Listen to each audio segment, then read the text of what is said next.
You're listening to That's a Parent, a podcast about parenting and marriage. And now your hosts, Tanya and Sean. Hi, everyone, and welcome back to That's a Parent. I'm joined here by my awesome husband, Sean. Hello.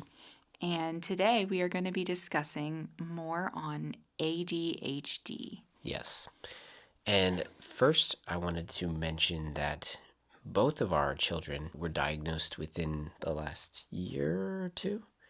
Yes, the last year. Right, with ADHD. And in their cases, it's somewhat mild. They don't have severe ADHD. And ADHD is like now how they categorize pretty much the entire thing. It was ADD.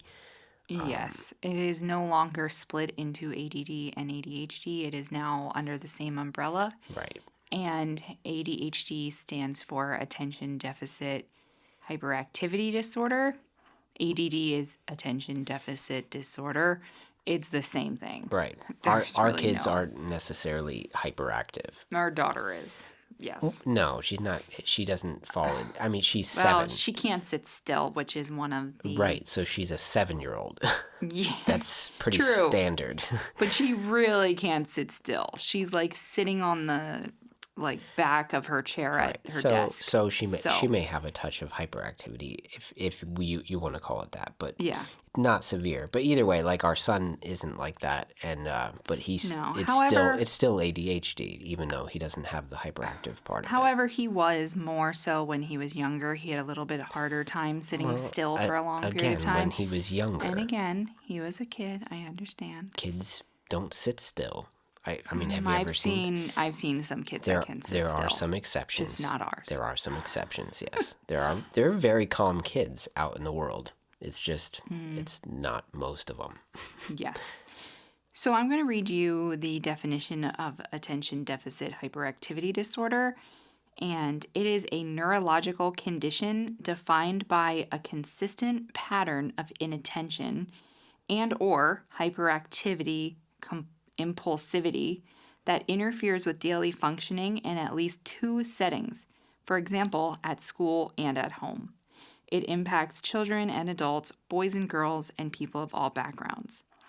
Some statistics that I found interesting is that the CDC says that 11% of children ages 4 to 17 have ADHD, and it is more than doubled the percentage for boys than girls. 12.9% of boys and 4.9% of girls. Wow. So, yeah, that's pretty interesting. We can kind of backtrack to some of our experiences with ADHD. And both of our children, I believe, have had ADHD since they were 2 to 3 years old. And we are experiencing a lot of different signs and symptoms in our daughter versus our son. So our son, we were much more under the mindset for a while of, well, we don't need to have him tested for ADHD because even if he were to be diagnosed with it, we probably would not choose to give him medication for it anyway. So we just never pursued it. And he has been having trouble with schooling, not on his grades. Again, he is pretty smart and he's been able to uphold really good grades, mostly A's and B's, except for the fact that his marks on his report card, every single marking period probably since kindergarten, were always having trouble staying on task, having trouble following along, keeping up with everybody else instead of things like stopping and playing with his erasers on his pencils, flinging it across the room, under his desk because he's picking something up, digging in his desk because he's like playing with something. Easily distracted. Yes, very easily distracted. And he is also a very musical child, which I'm sure we'll talk about in a little bit later in more depth. But he has always been interested in music, and at one point, he told us that he has songs playing in his head all day long. So when he's supposed to be sitting listening to his teacher, he's basically singing in his head. So he's distracted thinking about music. And pretty much anything can get him off task.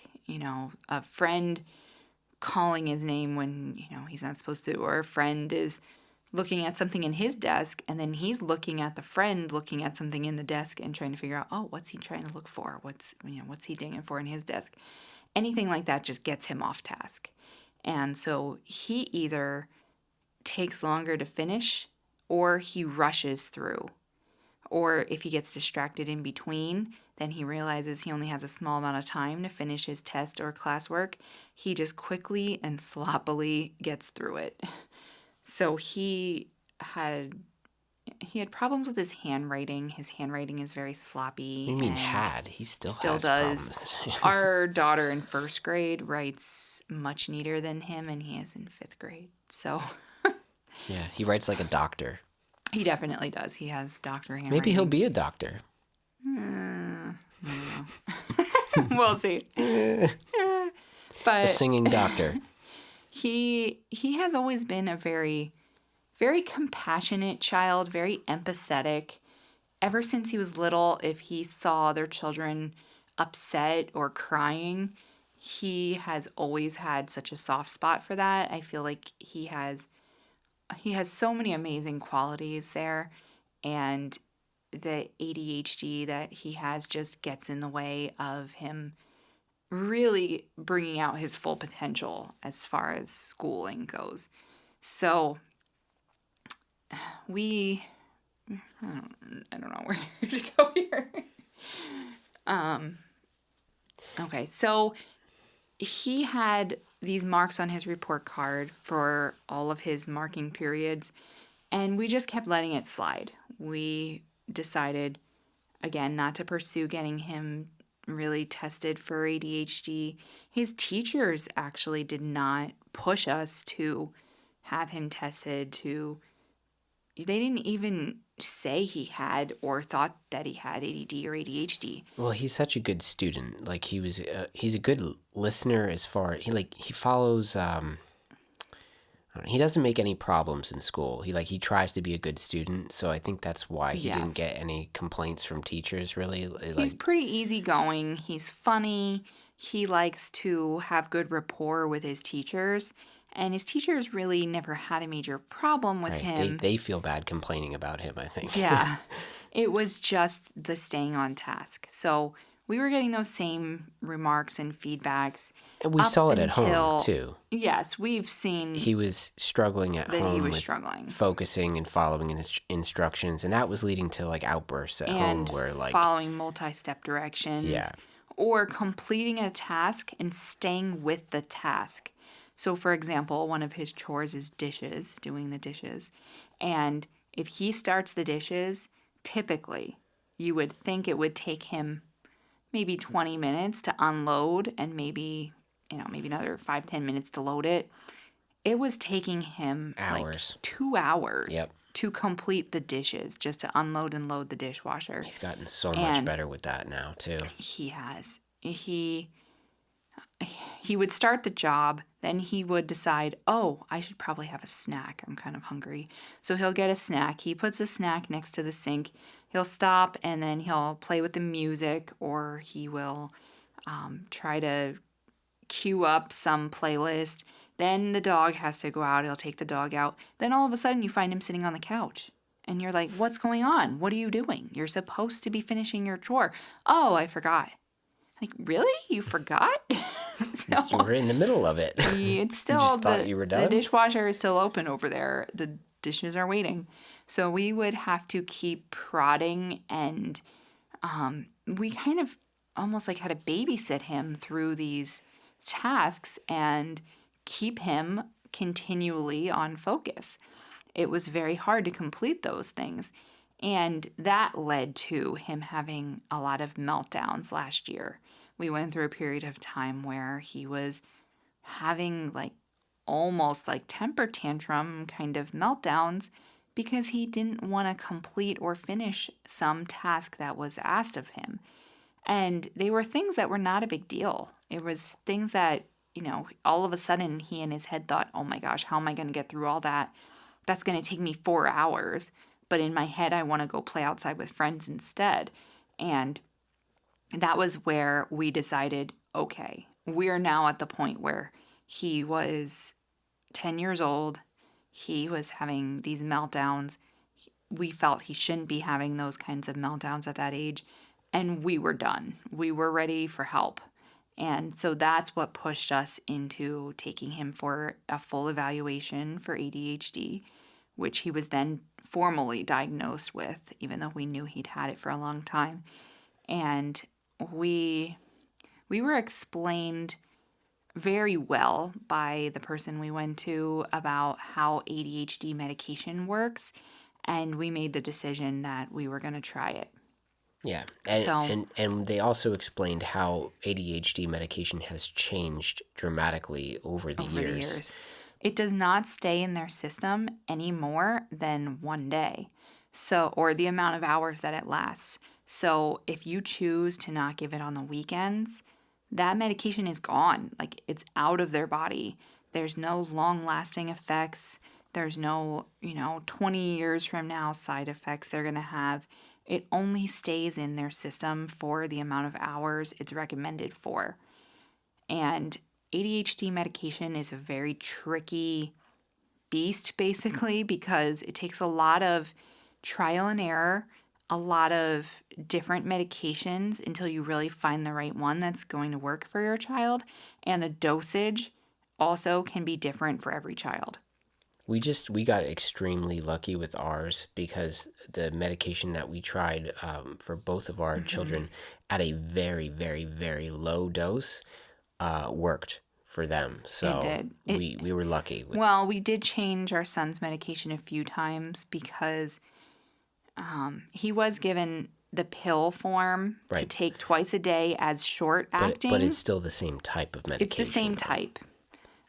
There's many different brand names of the medication, but there is the stimulant medication and there's non-stimulant medication.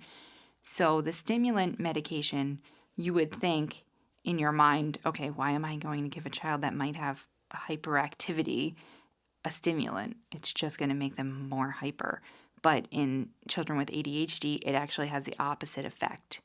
And we started off with pill form, and the lowest dose that you could go was 5 milligrams. And so we started out with that. We did that twice a day. They were short acting. So some are short acting that are 4 hours long. Some are long acting, which are 8 hours long. And it worked. It did pretty well, but we decided instead of doing this multiple times a day, let's try to just do a medication once. And they do actually have a patch now. It's like a sticker, basically, that you put on their back. We tried that next, and that irritated his skin a little bit. That was causing some skin irritation. So it wasn't horrible. He could have probably managed to keep on that medication, but we then switched him to a liquid medication, which has been perfect. So it really, for us, only took us 3 different tries until we found the medication that worked. So if you're going through this with your child and you're starting out with medication and it's not seeming like it's helping enough, if your child's having side effects on it, don't give up. Don't just say, this was a bad idea, I shouldn't have put my child on medication. right. We just Talk to your pediatrician or whoever is working with you on the meds and switch it up. Try a few different things before you can really decide what's going on. Like, we just pretty much had to change the form of the medication. But we were lucky enough that the type was a good match out of the Yes. gate. Some people have to change the type multiple times until they get it right, and which is a horrible process because, you're giving your child medication that you think is going to help, and then it makes them worse, and then Yes. it's very disheartening. You think, why am I even doing this? So you just have to really try to not get rattled by it and understand that it is a process that you're going to have to go through, and you have to be patient, and you have to just you keep going back to your doctor and explain everything It is until you get it something right. that's very hard as a parent, probably one of the biggest challenges and struggles that we have had as parents is seeing our children go through this type of problem and knowing that, you're not really sure as a parent what's the best thing for them. Questioning yourself, questioning, am I right to be medicating my child? Am I right to not be medicating my child? Is there something better I can try? Is there anything else that I can do? Is there something that's my fault? It's a very hard process in your mind. And we've had many a nights where we've had really rough nights. I've had nights where I was crying. It was very disheartening to see your child going through something that you feel helpless on. So just know that we feel you if you're going through this, and you'll get there. You'll get through it. You'll find something that works, and just know you're doing the best you can for your child. And you even trying to make the right decision, whether it is or not the right decision. Yeah. You're trying what you can for your child. ADHD is very tricky because you could let it go. And we were explained about the medication as, when your brain, basically, even if you're not hyper, if you don't have the hyperactivity part of it, and you're saying, okay, well, my kid's not ADHD, they're maybe more ADD. The hyperactivity part is present no matter what, which is why they clumped them together now, because it's hyperactivity of the brain. So the brain can't slow down enough to focus on one thing for a long period of time. So the brain is hyperactive, whether or not they're showing those symptoms outwardly, physically, their brain is hyperactive. Right. And people that are experiencing that are like very kind of self-tormented because they wish they could slow down their brain and concentrate Yes. and focus, but And they our son just can't do it. many times has voiced, I don't know what's wrong with me. I don't know how to fix this. I don't want to be like this. I don't want to have a meltdown. I don't want to be stuck on the same thing. And I don't know what to do. And that was what pushed us to get him help, because we knew that he needed something. Yeah. It was a literal cry for help. Yes, Not a figurative one, Yeah, he needed help. And we were explained that if your brain is going a mile a minute all the time and you can't slow it down, it's like, imagine a slot machine at a casino, just spinning and spinning and spinning. You can't stop to get the sevens across in a row, and you can't get anything accomplished. You can't focus on that one thing because so much is spinning, spinning, spinning in your head. And to be able to slow your brain down by taking medication, you'll be able to get into better habits, better focusing routines. You'll be able to almost get into a routine of, this is how I should be thinking. This is how I should be able to feel when I'm trying to accomplish my schoolwork. And then that starts to become a learned habit. Then they're learning, okay, this is how this goes. I can stop. I can get this done. I just, need to relax and get through it. And I feel like at a certain point, we will be able to take him off of his medication. And I think that he will have learned enough coping mechanisms and strategies for school that he can slow down and get through things himself. Yeah, so that's the goal, I think, ultimately. Not everybody is probably capable of doing that. People that have more severe ADHD might need to be medicated their whole lives. Mm-hmm. But, and if you're able to... it's okay. Right. It's okay. It's just necessary. But if not, if you're able to get away from the medication, that's great. Mm-hmm. You've learned to overcome your challenge, And we were worried about a lot of side effects with the medication. And I would say, other than the skin irritation from the patch that we tried, the only other side effect that we have really experienced, more so with our son, was he went through a period where he was kind of losing weight, which weight loss and loss of appetite is one of the big things with medication. So it's either the dosage might be too high, it might not be given at the right time of day. And so we were able to switch his medication. That was when we switched him to the liquid form. And that's supposed to be less hard on his stomach than the pills were. Well, I think And the patch helped out too the with patch that, did help that because transition. it was the pill. The pill going into the stomach was causing like some appetite suppression, um, and that was contributing to a weight loss. I believe he lost like 10 pounds on Yes, the he first did. medication.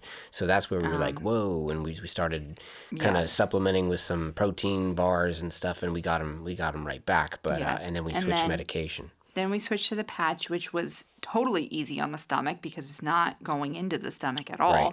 It's going directly into their bloodstream through their skin.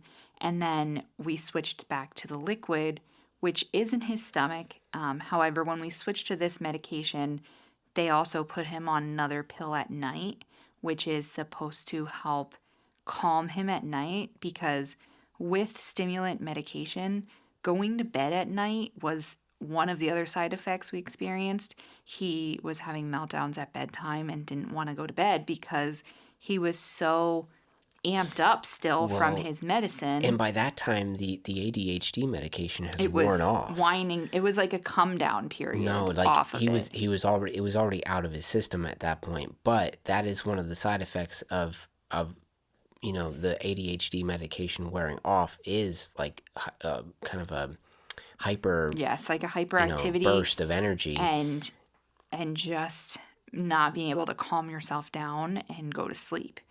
So we were given a different medication to help with bedtime, and one of the side effects of that medication is weight gain. So they kind of leveled each other out, and we were able to control his weight then. Is pretty stable now.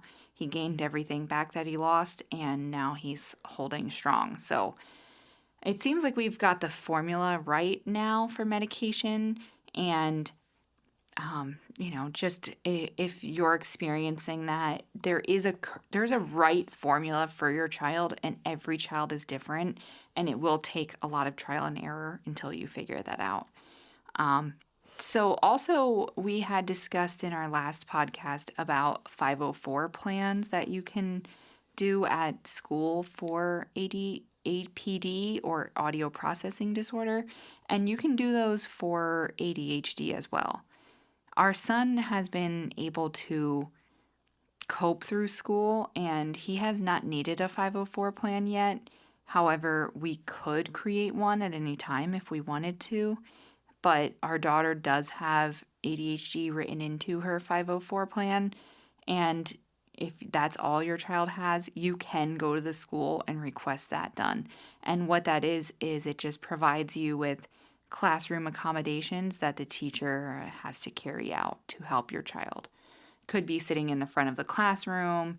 It could be given less items on their desk so that they're not as distracted.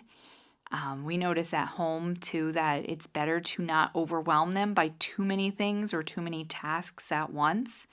For trying to get through a task, it's easier to just give them what's needed for that task, or else they'll be distracted by everything else around them. I wanted to mention that there was a time that I didn't even believe that ADHD was even a real thing, and I was very anti-medication. I'm very kind of anti-pharmaceutical to begin with. So the fact that not only am I a firm believer in ADHD now, that my children are on medication for ADHD is a huge breakthrough for me as a parent. And that's just because it's one of those things where you don't know how real something is until you experience it. Now that I have children with ADHD, nobody could convince me that it's not a real thing, because I get to see it and experience it every day. It's very real. It's something that you can see them going through it. You can see how their brain works, and it's different. And every day you just try to help them in any way that you can, so that they can learn the skills that they need to overcome their challenge, because that's all it is it's a challenge. It's a challenge for them and for us. So Right. It's Yeah, challenging to parent it children with is. ADHD. And really, you can very easily get frustrated, and you can have almost borderline breakdowns as a parent yourself when you are trying to parent children with ADHD. Because if you don't have that, which I do not, I could sit and focus on the same thing for 20 hours straight if needed. It's very hard for you to put yourself in their shoes and understand how their thought process works and really be like, okay, why can't you just complete this one task? I gave you one task to do. Why is it so hard? And that makes it very frustrating as a parent to have to watch that and to be patient with your child as they're going through that. And you have to keep telling yourself they can't help it. You know, they can't help how hard it is to get through that. So I would say that's one of the biggest challenges as a parent of a child with ADHD is being accepting, being patient, being understanding that it is a struggle. It's a struggle for them, and they're trying the best they can. Sometimes I have to really pull back and say, okay, they're really trying the best that they can. And if this is the best they can do because of their ADHD, what are we going to do? What are Right. we going to do about it? They're trying. That's all they can do is try. It's hard for them. It's much harder for them than it is for us. And there is a lot of distractions in this world and life right now. There's phones and iPads and friends and neighbors and Well, cats and dogs and so much going on. Kids are being so overstimulated now. well, society as a whole has ADHD. I mean, we have a short attention span as a society. If a video doesn't have constant action, it's on to the next. Yeah, It's there's everything has to be everything's condensed. instant Yes, gratification anymore. So it's hard to get through all that. They have a hard time waiting for something or waiting for a reward or waiting for the final goal because everything is so instant today. They're expecting to get that praise, that goal, that yeah, reward, that anything like immediately, which they're set up for from birth, I feel like. right. So it's hard to push past that and grant them patience It's for probably things. good to teach them patience by like having days where there's no screens. There's days where you're just out in nature. You're out on a hike, or you're out in a forest, or you're out camping, or whatever you like to do as a family. That's just away from screens and loud noises and busy, busy, busy. You just completely unplug from everything and just teach them that it's okay to take a break and relax, and there's no schedules and there's no deadlines and there's no noise, and teach them that it exists. It is there. It is out there in the world, and that you can experience that when you need a break from it all, because otherwise it gets overwhelming, and you don't want to have a child that's overwhelmed constantly, because that's going to be hard for them. Yes. And you can make accommodations for your kid, um, but just as a parent, it's difficult to pick and choose those kinds of accommodations, because in a sense you don't want them to. Rely on the accommodations so much that they can't function when they're out in regular society. Like That's exactly where I was when going. they have to get a job and their boss is telling them, I need you to do XYZ and I need it done in 15 minutes. They're going to have to do that or Right. they're going to get Because fired. they are facing a challenge. They have a disability that challenges them, and if you make too much accommodations for them, that's not setting up an environment that is realistic. It- um, that it is a good representation of the real world. They're going to go out in that real world someday, and when everything isn't easy or handed to them, they're not going to know what to do. They're going to be shocked by that. So you want to be careful, you know, as to how much accommodation you set up for them, and how long you have that set up for them. Because at some Hmm. point you want to wean them off of accommodations and let them experience some challenge in their life. Some challenge is okay, because you want them to be ready when it's time to go out and experience things in the world. You want them to be ready to face those things. And that's something that we're working on every day with our kids, because I'm concerned that, our son is going to struggle when he has a job. And is he going to be able to meet expectations and follow directions? So it's scary, but you gotta prepare them. Like, I teach my son that his ADHD is a challenge, and he could look at it like it's a disability, or he can choose to look at it like a superpower. Some people probably don't know that Adam Levine actually has ADHD, and he has used it as well. Some people don't know that ADHD has, you're easily distracted, but it also gives you, in some cases, an ability to hyperfocus on things that you're interested in. So if you're able to kind of use that ability to hyperfocus and focus it towards your interests, you can actually kind of create a superpower with it. So like someone like Adam Levine focusing his hyperfocus into music, look how far that's taken him. So I explained to my son, the ADHD challenge in that way. And I think, he was really interested by that and thought, okay, this isn't just something that's always going to be bad or 100% a challenge. It might be also a strength if I just figure a few things out. So, in conclusion, I would just recommend that if you see your child struggling with what you believe to be ADD or ADHD, it's probably the best idea to have them evaluated for that and see if you can start making some accommodations for them if they need it in school or at home. And I understand that some of you are totally against medication, and that's totally okay. There are also some natural ways that you can help your children focus more. As I'm learning more about essential oils, there is actually a few different essential oils that help in helping your child to be more focused. So there are some more natural routes that you can go down, but I and my husband were both very adamantly against medication, and it's done wonders for both of our children. And our son is like a different child than he was last summer, and we just got to the bottom of the bottom, and we knew that we needed something to change it, and medication was the best choice for us. And to each their own, and what's going to work for our child might not work for your child.